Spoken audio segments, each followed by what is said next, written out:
नमस्कार साथियों, आप देख रहे हैं बिहार समाचार। आइए जानते बिहार की दिन भर की ताजा और बड़ी खबरें। आज की पहली खबर, देश में पहली बार मोबाइल ऐप से वोटिंग। बिहार की 42 नगर पालिकाओं के चुनाव में मतदान हुआ। देश में पहली बार मोबाइल ऐप से वोटिंग हो रही है। बिहार के 26 जिलों की 42 नगर पालिकाओं के उपचुनाव हो रहे हैं। इसमें 6 नगर पालिकाओं में पायलट प्रोजेक्ट के तौर पर ई वोटिंग हो रही है। यह प्रोजेक्ट वोटिंग सेंटर्स तक पहुंचने में असमर्थ लोगों को आसानी से वोटिंग कराने के लिए किया गया है। वोटिंग के लिए 2 ऐप लॉन्च किए गए हैं। यह सुविधा लेने के लिए पहले से रजिस्ट्रेशन कराना था। चुनाव आयोग के अनुसार ई वोटिंग के लिए 50,000 से ज्यादा लोगों ने रजिस्ट्रेशन कराया था। 23 जिलों में आज बारिश का अलर्ट। बिहार में मानसून पूरी तरीके से सक्रिय है। शनिवार को मौसम विभाग ने राज्य के सभी 23 जिलों में बारिश को लेकर अलर्ट जारी किया है। विभाग ने 11 जिलों में ऑरेंज और 12 में येलो जारी किया गया है। ऑरेंज अलर्ट वाले जिलों में तेज बारिश के साथ वज्रपात और तेज हवा चलने की संभावना जताई गई है, जबकि येलो अलर्ट वाले जिलों में गरज चमक के साथ बारिश की चेतावनी दी गई है। इधर सहरसा में कोसी बराज से 82,865 क्यूसेक पानी डिस्चार्ज किया गया, जिससे कोसी का जलस्तर बढ़ गया है। लोगों को आने जाने के लिए नाव का सहारा लेना पड़ रहा है। मुजफ्फरपुर के सरकारी स्कूल में बवाल टीचर पर छात्रा से छेड़खानी का आरोप। मुजफ्फरपुर जिले के कांटी प्रखंड के एक स्कूल के एक शिक्षक पर छात्रा के साथ अश्लील हरकत करने का आरोप लगाते हुए अभिभावकों व ग्रामीणों ने शुक्रवार को जमकर हंगामा किया। इस दौरान आक्रोशित लोगों ने आरोपित शिक्षक को पकड़कर उसकी जमकर पिटाई कर दी। इसके बाद उसको कमरे में बंद कर दिया गया। राजद कांग्रेस बांग्लादेशियों की भाषा बोलने लगे। बिहार विधानसभा चुनाव से पहले निर्वाचन आयोग के मतदाता विशेष गहन पुनरीक्षण पर सियासी पारा गरमाया हुआ है। डिप्टी सीएम विजय सिन्हा ने अब विपक्ष पर हमला बोला है। उन्होंने राष्ट्रीय जनता दल और कांग्रेस पर संविधान विरोधी होने और संवैधानिक संस्था का अपमान करने का आरोप लगाया। उन्होंने कहा, राजद एवं कांग्रेस बंगाल की राह पर चल पड़े हैं। उनमें ममता बनर्जी की संगत का असर दिख रहा है। ये बांग्लादेशियों की भाषा बोलने लगे हैं। नीतीश कुमार ने भरे मंच पर अधिकारियों को खड़ा कर लिया। वचन रोजगार फ्रंट पर मुख्यमंत्री नीतीश कुमार फिर से एक्शन में हैं। विपक्ष के मुंह से रोजगार के मुद्दे का निवाला छीनने की कवायद पुन से शनिवार को खुलकर दिखी। बापू सभागार में उन्होंने 21,391 नवनियुक्त पुलिस कर्मियों को नियुक्ति पत्र दिया। पहली बार इतने बड़े स्तर पर नियुक्ति पत्र वितरण कार्यक्रम में उन्होंने मंच पर मौजूद अधिकारियों को खड़ा कर यह वचन लिया कि अगले महीने पूर्ण 20,000 पुलिस कर्मियों की नियुक्ति कर ली जाएगी। कई बार पूछा कि जल्दी पूरा कर देंगे ना। वोटर वेरिफिकेशन पर घमासान में जीतन राम मांझी ने ली एंट्री। बिहार में विधानसभा चुनाव से पहले इलेक्शन कमीशन की ओर से कराए जा रहे मतदाता पुनरीक्षण पर घमासान मचा है। तेजस्वी यादव समेत विपक्ष के प्रमुख नेताओं ने इसे गैर जरूरी करार देते हुए महागठबंधन के वोटरों को मतदान के अधिकार से वंचित करने की साजिश करार दिया। ओवैसी ने तो यहाँ तक कह दिया है कि इलेक्शन कमीशन के माध्यम से एनआरसी का एजेंडा लागू किया जा रहा है। इस पर नरेंद्र मोदी सरकार में मंत्री जीतन राम मांझी का अहम बयान आया है। उन्होंने कहा है कि वोटर वेरिफिकेशन से विपक्ष को डर इसलिए लग रहा है क्योंकि फर्जी वोटरों के नाम हट जाएंगे। पटना आ रहे बाबा बागेश्वर। बागेश्वर बाबा के नाम से विख्यात पंडित धीरेन्द्र कृष्ण शास्त्री के भक्तों के लिए खुशखबरी है। वे फिर बिहार आ रहे हैं। 6 जुलाई को पटना के गांधी मैदान में वे हनुमत कथा कहेंगे। दरअसल पटना के गांधी मैदान में सनातन महाकुंभ का आयोजन किया गया है। इस महाआयोजन में बागेश्वर सरकार 6 जुलाई को भाग लेंगे। शराब तस्करी को बिहार और यूपी सरकार मिलकर रोकेगी। बिहार और उत्तर प्रदेश सरकार शराब की तस्करी रोकने के लिए संयुक्त कार्रवाई करेगा। इनमें सीमावर्ती इलाकों में चेक पोस्ट बनाने, निगरानी बढ़ाने, शराब दुकानों की निगरानी करने, रेलवे, सड़क और नदी मार्गों से होने वाली तस्करी पर रोक के उपाय करने का निर्णय लिया गया है। शुक्रवार को दोनों राज्यों के मध्य निषेध अधिकारियों ने वीडियो कॉन्फ्रेंसिंग से बैठक कर ये निर्णय लिए। सीएम नीतीश ने करीबी मंत्री विजय चौधरी का हाथ खींचकर जबरन हटाया। मुख्यमंत्री नीतीश कुमार ने आज नवनियुक्त पुलिस कर्मियों को नियुक्ति पत्र दिया। बापू सभागार में आयोजित नियुक्ति पत्र वितरण कार्यक्रम में उस समय अजीब स्थिति उत्पन्न हो गई जब नीतीश कुमार अपने करीबी मंत्री विजय चौधरी को हाथ पकड़कर हटाने लगे। यह देख सारे लोग हतप्रभ रह गए। सीएम नीतीश कुमार ने आम महोत्सव का उद्घाटन किया। पटना के ज्ञान भवन में सीएम नीतीश कुमार ने शनिवार को आम महोत्सव का उद्घाटन किया। 28 से 29 जून तक आम महोत्सव चलेगा। इसका मुख्य उद्देश्य बिहार की पारंपरिक आम की किस्मों और बागवानी को बढ़ावा देना है। आम महोत्सव सुबह 10 बजे से शाम 8 बजे तक खुला रहेगा। इस महोत्सव में लोगों की एंट्री निःशुल्क रखी गई है। इस साल महोत्सव का थीम पुराने बागों का जीर्णोद्धार, भावी पीढ़ियों का उपहार रखा गया है। इससे आम के बागों की बहाली और संरक्षण को बढ़ावा मिलेगा। थर्मल पावर प्लांट की एक और यूनिट चालू। पटना जिले के बाढ़ स्थित एनटीपीसी के सुपर थर्मल पावर प्लांट की एक और यूनिट चालू हो गई है। बाढ़ बिजली घर की स्टेज 1 की तीसरी और अंतिम यूनिट के सफल संचालन के बाद अब बिहार को बिजली मिलने का रास्ता साफ हो गया है। 660 मेगावाट की इस यूनिट से बिहार को 370 मेगावाट बिजली मिलेगी। कंपनी के अनुसार तीसरी यूनिट का सफल ट्रायल 5 जून को पूरा कर लिया गया। अब इस यूनिट से 1 जुलाई से वाणिज्यिक उत्पादन शुरू होगा। जुलाई में पटना पहुंचेगी 3 कोच वाली मेट्रो। पटना में मेट्रो ट्रेन दौड़ने का सपना अब साकार होने ही वाला है। 3 कोच वाली मेट्रो ट्रेन जुलाई महीने में पटना पहुंच जाएगी। कोच का निर्माण महाराष्ट्र के पुणे में किया जा रहा है। अगले महीने यह पटना पहुंचेगा। इसके बाद तकनीकी टीम डिपो में इसको असेंबल करेगी। इसमें लगभग 15 से 20 दिन का समय लगेगा। मेट्रो का कोच जब तैयार हो जाएगा उसके बाद 6.107 किलोमीटर लंबे प्राथमिक कॉरिडोर में इसका ट्रायल होगा। पटना मेट्रो के प्राथमिक कॉरिडोर में 15 अगस्त 2025 से परिचालन शुरू करने का लक्ष्य रखा गया है। बिहार के थानों में अब नहीं होगी बिजली की दिक्कत। बिहार में पुलिस थानों और पुलिस लाइन के भवन अब सिर्फ मजबूत ही नहीं बल्कि सारी सुविधाओं से संपन्न और पर्यावरण के अनुकूल भी बन रहे हैं। ऊर्जा संरक्षण को बढ़ावा देने के लिए जिन थानों या पुलिस भवनों में 50 किलोवाट से अधिक बिजली की खपत होती है वहां सोलर पावर प्लांट लगाए जाएंगे। इसके लिए भवनों को चिन्हित करने की प्रक्रिया शुरू कर दी गई है। यह जानकारी एडीजी सुधांशु कुमार ने शुक्रवार को पुलिस मुख्यालय में आयोजित प्रेस कॉन्फ्रेंस में दी। व्हाट्सएप पर ऑनलाइन होते ही खाते से कट गया 1.5 लाख। सारण जिले के रसूलपुर थाना इलाके के हाई स्कूल के बीपीएससी शिक्षक को डिजिटल अरेस्ट कर साइबर अपराधियों ने उनके क्रेडिट कार्ड से करीब 1.5 लाख रुपए उड़ा लिए। असहनीय पंचायत के आरएन हाई स्कूल योगिया में कार्यरत शिक्षक कुमार प्रिंस के साथ गुरुवार को यह वारदात उस समय हुई जब वे अपने क्रेडिट कार्ड से कुछ सामान की खरीदारी कर कस्टमर केयर से जानकारी हासिल कर रहे थे। जनता दरबार में सिंगर का गाना सुनकर मुस्कुराए तेज प्रताप पार्टी और परिवार से निकाले जाने के बाद तेज प्रताप यादव जनता दरबार लगा रहे हैं। 27 जून को अपने आवास पर जनता दरबार लगाया। इस दौरान उन्होंने लोगों की समस्याएं सुनी। तेज प्रताप ने एक्स पर लिखा, आज लगातार तीसरे दिन हर शाम जनता के नाम के तहत सीधी बात सीधा समाधान में राज्य भर से आए हुए लोगों की समस्याओं को सुनकर त्वरित समाधान हेतु उचित कार्रवाई की। साथ ही आज जिला जमुई से आए हुए गायक राजेश रसीला जी ने अपनी भावनात्मक गायकी से हम सभी को मंत्रमुग्ध कर दिया। विधानसभा चुनाव के पहले तेजस्वी यादव ने मान ली हार। बिहार के मुख्यमंत्री नीतीश कुमार के चहेते और उनकी कैबिनेट के ग्रामीण कार्य मंत्री अशोक चौधरी ने बिहार विधानसभा चुनाव 2025 के पहले विपक्ष पर कड़ा प्रहार किया है। उन्होंने राजद सुप्रीमो लालू प्रसाद यादव के बेटे तेजस्वी यादव समेत राहुल गांधी की अगुवाई वाली कांग्रेस को भी निशाने पर लिया। विपक्ष को लताड़ते हुए अशोक चौधरी ने कहा कि विपक्ष ने चुनाव के पहले ही अपनी हार मान ली है। बिहार विधानसभा चुनाव के लिए राजद ने जारी किया गीत। जसवी यादव को मजबूत, ईमानदार और दूरदर्शी नेता के साथ बिहार का बेटा बताते हुए राजद ने एक चुनावी अभियान गीत जारी किया है। इसमें राजद के प्रमुख वादों का उल्लेख है। दावा यह कि राजद की सरकार बनने पर पढ़ाई, दवाई, कमाई की पर्याप्त व्यवस्था होगी, रिश्वतखोरी और भ्रष्टाचार पर नियंत्रण होगा और किसानों मजदूरों के साथ संविधान को संरक्षण मिलेगा। अभियान गीत किसानों और मजदूरों के जीवन को बेहतर बनाने पर केंद्रित है और इसके वीडियो में उन्हीं चेहरों को दिखाया जा रहा है।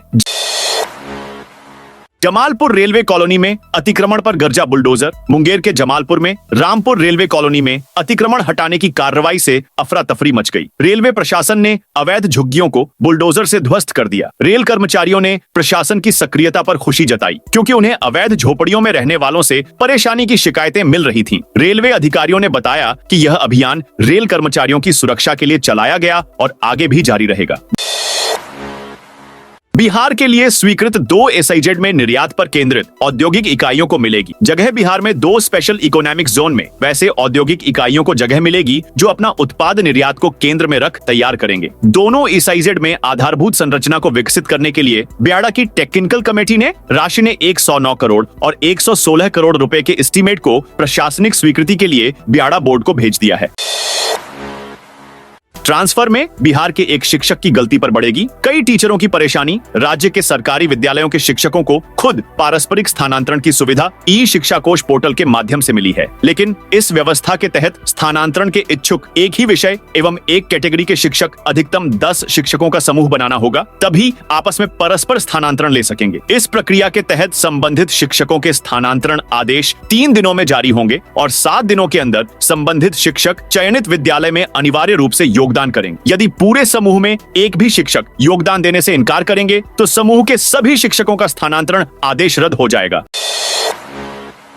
बिहार में बीएसएनएल का 5G जल्द 4G से हर दिन खपत हो रहा 80,000 GB डाटा। सरकारी संचार कंपनी भारत संचार निगम लिमिटेड बिहार परिमंडल की ओर से 4G नेटवर्क के स्वदेशी तकनीक से निर्मित 2,958 4G उपकरण लगाए जा चुके हैं। अब सभी जिलों एवं दूर दराज के क्षेत्रों में 4G सेवा कार्य करने लगी है। शेष 200 स्थानों पर अगले 15 दिनों में 4G सेवा सुचारू रूप से कार्य करने लगेगी। ये बातें बीएसएनएल बिहार के मुख्य महाप्रबंधक रविंद्र कुमार चौधरी ने कही। उन्होंने कहा कि ग्राहकों के विश्वास और प्यार को देखते हुए उनकी परेशानियों को खत्म करने के लिए आवश्यक कदम उठाए गए हैं। पटना में 2 विशेष आर्थिक क्षेत्र स्थापित करने की तैयारी। बिहार में बनने वाले 2 विशेष आर्थिक क्षेत्रों में उन औद्योगिक इकाइयों को जगह मिलेगी जो निर्यात को ध्यान में रखकर अपने उत्पाद तैयार करेंगी। दोनों एसआईजेड में आधारभूत संरचना विकसित करने के लिए बिहाड़ा की तकनीकी समिति ने प्रशासनिक स्वीकृति के लिए 109 करोड़ और 116 करोड़ रुपए का प्राक्कलन बिहाड़ा बोर्ड को भेजा है। सड़क और नाला निर्माण के लिए 56 करोड़ की योजनाओं को मिली मंजूरी। पथ निर्माण विभाग ने 6 जिलों में सड़क व नाला निर्माण की 1 दर्जन योजनाओं को मंजूरी दी है। इनका निर्माण 56 करोड़ रुपए की लागत से होगा। पथ निर्माण मंत्री नितिन नवीन ने शुक्रवार को यह जानकारी दी। जिन 1 दर्जन योजनाओं को मंजूरी दी गई है उनमें 5 पटना जिले की है। पथ निर्माण मंत्री ने कहा कि शहरी व ग्रामीण दोनों क्षेत्रों में सड़कों को चिन्हित कर उनका जीर्णोद्धार किया जा रहा है। इस क्रम में न सिर्फ नई सड़कों का निर्माण बल्कि सड़कों के चौड़ीकरण, नाला निर्माण व क्षतिग्रस्त सड़कों की मरम्मत का कार्य भी शामिल किया गया है।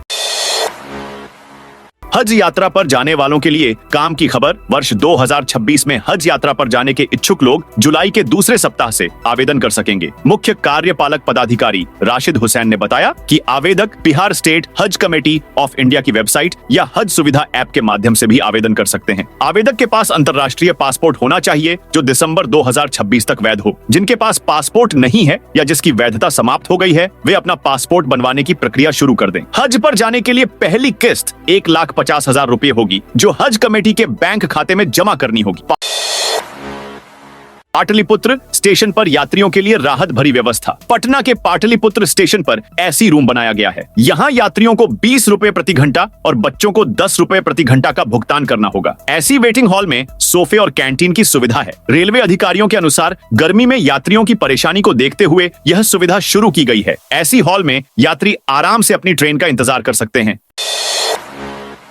अखिलेश यादव ने तेज प्रताप से क्यों किया किनारा। तेज प्रताप यादव ने सोशल मीडिया पर खुलासा कर दिया कि उत्तर प्रदेश के पूर्व मुख्यमंत्री अखिलेश यादव से उनकी वीडियो कॉल पर बात हुई और अब वह लड़ाई में अकेले नहीं हैं। मामला बढ़ा तो अखिलेश यादव को तुरंत सफाई देनी पड़ी। लखनऊ में मीडिया से उन्होंने कहा, तेज प्रताप ने 2 बार वीडियो कॉल किया था, मैंने रीडायल कर दिया, सोचा कोई इमरजेंसी होगी, इतनी सीरियस बात बन जाएगी इसका अंदाजा नहीं था।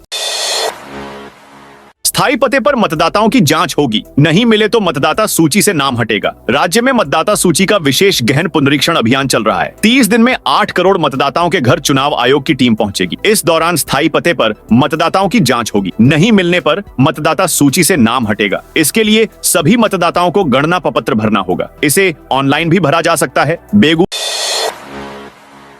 में 9 फीडरों से बंद रहेगी बिजली सप्लाई। बिजली आपूर्ति व्यवस्था में सुधार के लिए विद्युत विभाग आधारभूत संरचनाओं को लगातार मजबूत कर रहा है। इसी कड़ी में शनिवार को भी मेंटेनेंस का काम चलेगा। इसके कारण 9 अलग अलग फीडर से 1.5 घंटे आपूर्ति बंद रहेगी। इस दौरान सुबह 7 बजे से 8 बजे तक 33 केवी लाइन मेंटेनेंस के कारण विद्युत शक्ति उपकेंद्र मटिहानी के सभी 11 केवी फीडर रामदीरी, गोरगामा, लाखो और मटिहानी में बिजली ठप रहेगी, जिसकी जानकारी विभिन्न माध्यमों से उपभोक्ताओं को दी गई है।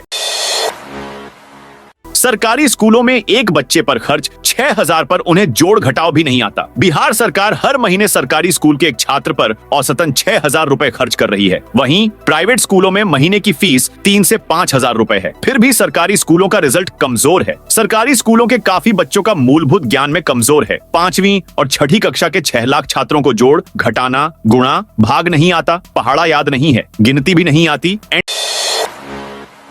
एंटी लार्वा छिड़काव की अब मुख्यालय के साथ अंचल से भी मॉनिटरिंग होगी। मानसून के दौरान ज्यादा बारिश होने पर डेंगू और चिकनगुनिया का प्रकोप बढ़ जाता है। इससे बचाव को लेकर नगर निगम द्वारा एंटी लार्वा का छिड़काव किया जा रहा है। अब मुख्यालय के साथ अंचल स्तर पर भी इसकी विशेष मॉनिटरिंग होगी। एंटी लार्वा के छिड़काव और फॉगिंग की जानकारी वार्ड पार्षदों को भी दी जाएगी। नगर आयुक्त ने इसको लेकर निर्देश जारी किया है। निगम बोर्ड की बैठक में सशक्त स्थायी समिति के सदस्य विनोद कुमार ने एंटी लार्वा के छिड़काव और फॉगिंग पर सवाल उठाया था।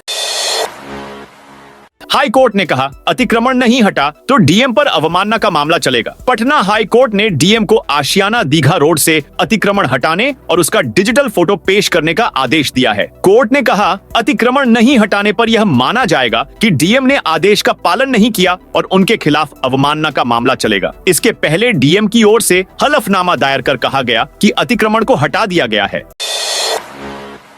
नगर निकाय चुनाव में वोट खरीदने का प्रयास। मोतिहारी के महसी नगर निकाय चुनाव के दौरान वोट खरीदने का मामला सामने आया है। सोशल मीडिया पर तेजी से वायरल हो रहा है। वीडियो में प्रत्याशी नीतू गुप्ता के समर्थक मतदाताओं को लिफाफे में पैसे बांटते नजर आ रहे हैं। वीडियो में दिख रहा है कि मतदाताओं को लिफाफे में 500 रुपए के 4 नोट यानी कुल 2000 रुपए दिए जा रहे हैं।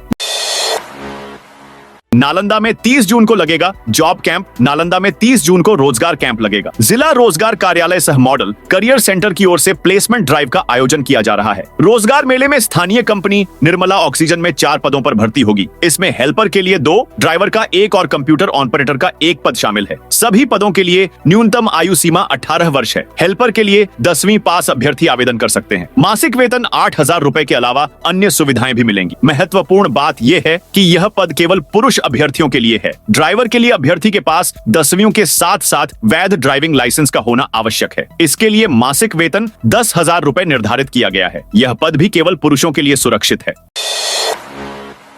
गर्मी छुट्टी खत्म होने के 5 दिन बाद भी 2316 शिक्षक गायब। सरकारी स्कूलों में गर्मी की छुट्टी खत्म हुए 5 दिन हो गए हैं, लेकिन अब तक जिले के कई शिक्षक गर्मी की छुट्टी ही मना रहे हैं। इतना नहीं, 2316 ऐसे शिक्षक हैं जो स्कूल से बिना आवेदन दिए अनुपस्थित हैं। इन शिक्षकों ने ई शिक्षा कोश पोर्टल पर गर्मी की छुट्टी के बाद की उपस्थिति दर्ज ही नहीं की है। ऐसे शिक्षकों की खोज जिला शिक्षा कार्यालय स्तर पर की जा रही है। प्रखंड शिक्षा पदाधिकारियों को बिना सूचना के स्कूल से गायब रहने वाले शिक्षकों को चिन्हित करने के लिए निर्देशित किया गया है। शटर काटकर मोबाइल दुकान से 2 लाख की चोरी। पटना सिटी के चौक थाना क्षेत्र के मंगल तालाब स्थित आशीर्वाद कम्युनिकेशन में चोरी हुई है। चोरों ने दुकान से मोबाइल और स्मार्ट वॉच सहित 2 लाख का सामान चुरा लिया। दुकान के मालिक अंकित खत्री को शनिवार सुबह चोरी की सूचना मिली। दुकान आने के बाद उन्होंने देखा कि शटर टूटा हुआ था। सीसीटीवी फुटेज में 3 चोर नजर आए। एक चोर दुकान के अंदर घुसा जबकि 2 बाहर पहरेदारी कर रहे थे। नकली पुलिस बनकर मवेशी लदा ट्रक ले गए तस्कर। बक्सर नगर के आईटीआई फील्ड रोड पर शुक्रवार की शाम स्थानीय लोगों ने एक ट्रक में भरे मवेशियों को पकड़ा, जिसके बाद पुलिस तुरंत मौके पर पहुंची और ट्रक को जब्त कर लिया। जिसके बाद ट्रक को पुलिस अपने साथ थाने ले जाने की बात कहकर ले गई। वहीं जब स्थानीय थाने से लोगों ने बातचीत की तो उन्होंने बताया कि ऐसी कोई जानकारी नहीं है। ये सुनने के बाद लोग होश उड़ गए। नगर पंचायत उपाध्यक्ष चुनाव में पहली बार ई वोटिंग की सुविधा। एकमा नगर पंचायत में उपाध्यक्ष पद के लिए शनिवार को मतदान प्रक्रिया शुरू हो गई। मतदान सुबह 7 बजे से शाम 5 बजे तक चलेगा। कुल 29,866 मतदाताओं में 15,695 पुरुष और 14,171 महिला मतदाता हैं। बता दें कि बिहार में पहली बार ई वोटिंग की सुविधा उपलब्ध कराई गई है। इसके लिए 3,900 मतदाताओं ने पंजीकरण करवाया है। ये मतदाता अपने मोबाइल फोन से घर बैठे ही वोट डाल सकेंगे। अररिया में 4 पुलिस अधिकारियों का तबादला। अररिया के पुलिस अधीक्षक अंजनी कुमार ने जिले के 4 पुलिस पदाधिकारियों का तबादला कर दिया है। सभी अधिकारियों को तत्काल नए पद पर योगदान करने का निर्देश दिया गया है। सहायक उप निरीक्षक रवि कुमार राय को सोशल मीडिया इकाई से अररिया नगर थाना की अनुसंधान इकाई में भेजा गया है। लवली कुमारी का स्थानांतरण कुर्साकांता थाना की अनुसंधान इकाई से जिला नियंत्रण कक्ष में किया गया है। भोजपुर के बखोरापुर काली मंदिर में राज्यपाल ने की आरती। भोजपुर में राज्यपाल आरिफ मोहम्मद खान ने बखोरापुर काली मंदिर में आरती की। राज्यपाल एक एनजीओ के कार्यक्रम में शामिल होने भोजपुर पहुंचे थे। इससे पहले पटना में नियुक्ति पत्र बांटने के दौरान सीएम नीतीश कुमार ने मंच पर मंत्रियों की जगह बदल दी। दरअसल मंत्री विजय चौधरी और विजेंद्र यादव मंच पर बिहार सिपाही को नियुक्ति पत्र बांट रहे थे। सीएम नीतीश आज यहां करेंगे रिवर फ्रंट का उद्घाटन। बिहार वासियों को चुनावी साल में कई गिफ्ट सरकार की ओर से दिए जा रहे हैं। इसी क्रम में आज फिर बड़ी सौगात सीएम नीतीश कुमार देने वाले हैं। दरअसल पटना के बख्तियारपुर में सीएम नीतीश सीढ़ी घाट पर बने गंगा रिवर फ्रंट का उद्घाटन करेंगे। कहा जा रहा है कि बख्तियारपुर में रिवर फ्रंट को पटना वाले मरीन ड्राइव के तर्ज पर विकसित किया गया है। बनाए गए रिवर फ्रंट की बात करें तो धौलपुर के गुलाबी पत्थरों से सीढ़ियों का निर्माण किया गया है, जो लोगों को आकर्षित कर रहा है। साथियों, ये थी बिहार की दिन भर की ताजा और बड़ी खबरें। आपने अभी तक बिहार समाचार चैनल को सब्सक्राइब नहीं किया तो फटाफट